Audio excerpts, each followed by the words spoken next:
Vienna. A city of splendor and beauty, but behind the facade, an intricate web of contacts, connections, and power.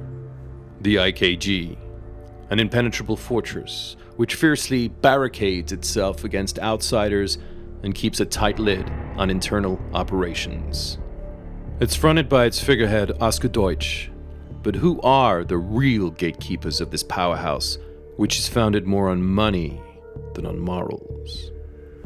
From 2006 until his retirement in 2019, it was the General Secretary of the 𝗂𝗃𝗃, Raymond Fassenbauer, who controlled all the major decisions within the community. Fassenbauer, who converted to Judaism for reasons that have never been clarified, was hugely active in Bnei B'rith and played a prominent role within the religious community. It was Fassenbauer who also held the purse strings. Not only was he running the 𝗂𝗃𝗃, but he was also senior vice president of Bank Winter. Whilst barely known outside the Jewish community, Bank Winter is one of Vienna's oldest and most opaque financial houses. In 2014, the Financial Times, among others, reported investigations into money laundering claims at Bank Winter. In 2020, the Financial Market Authority fined Bank Winter €135,000 for breaches of anti-money laundering compliance. The claims centered on a leaked recording of talks between representatives of Italy's far-right party in a clandestine meeting with Russian agents. They were looking for an intermediary to funnel Russian money into Italy through Europe's heavily regulated banking system without attracting too much attention, and struck upon the idea of Austria, specifically via a Thomas Moskowitz, owner of Bank Winter and one of the main players in the 𝗂𝗃𝗃. So how does this connect to the 𝗂𝗃𝗃?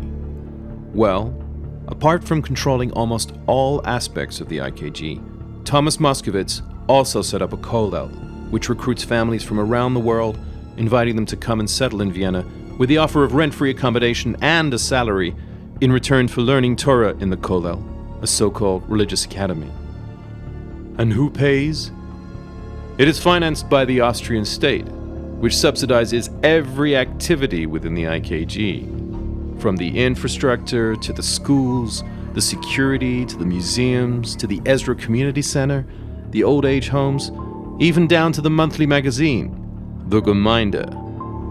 It is all extorted from the state as guilt money for the Holocaust. The current figures are unclear, but according to an open letter published by the Austrian Embassy in Washington in 2003, the annual subsidies paid to the 𝗂𝗃𝗃 even then were eye-watering.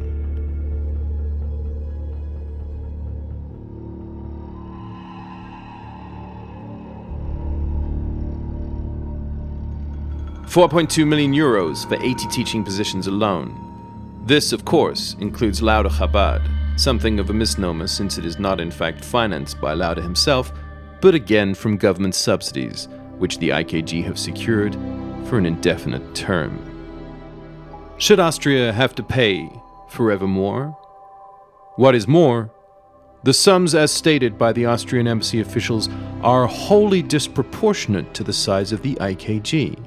The amounts given in subsidies are based on a pre-war membership of Jews in Vienna, meaning that the 𝗂𝗃𝗃, which today numbers only around 7,000, is receiving subsidies equivalent to 150,000 members.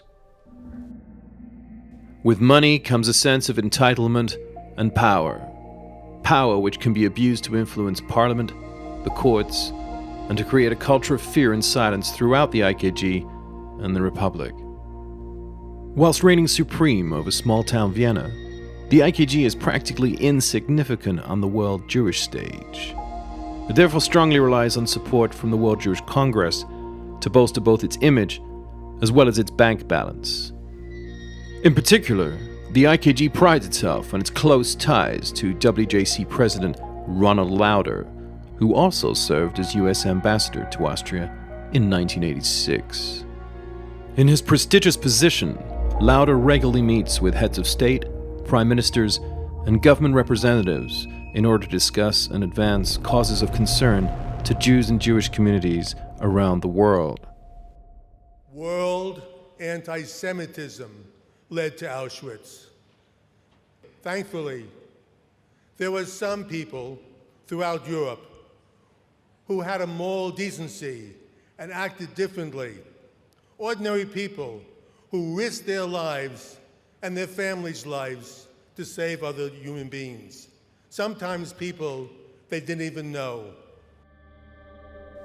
But what about when Jews themselves lose their moral compass and are guilty of treating others with the same brutality and inhumanity of which they accuse the Nazis? Behavior which brings shame and embarrassment to Jews everywhere.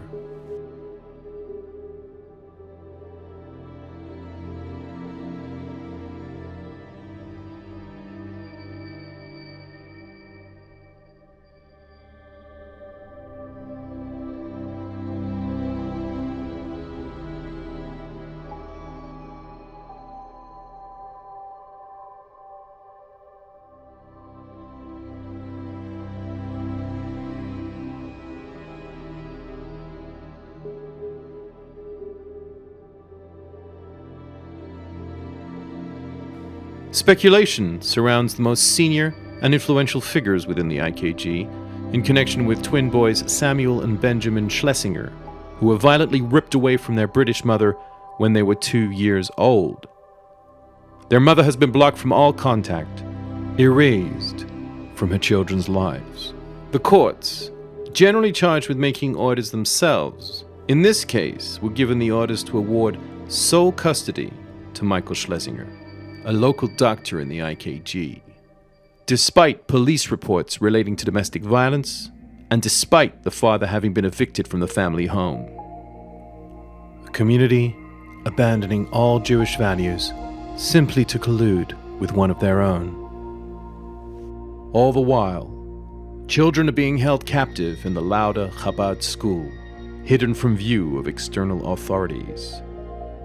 And as the cries of international Jewry grow louder and louder, the IKG has the power, but maintains a stony silence.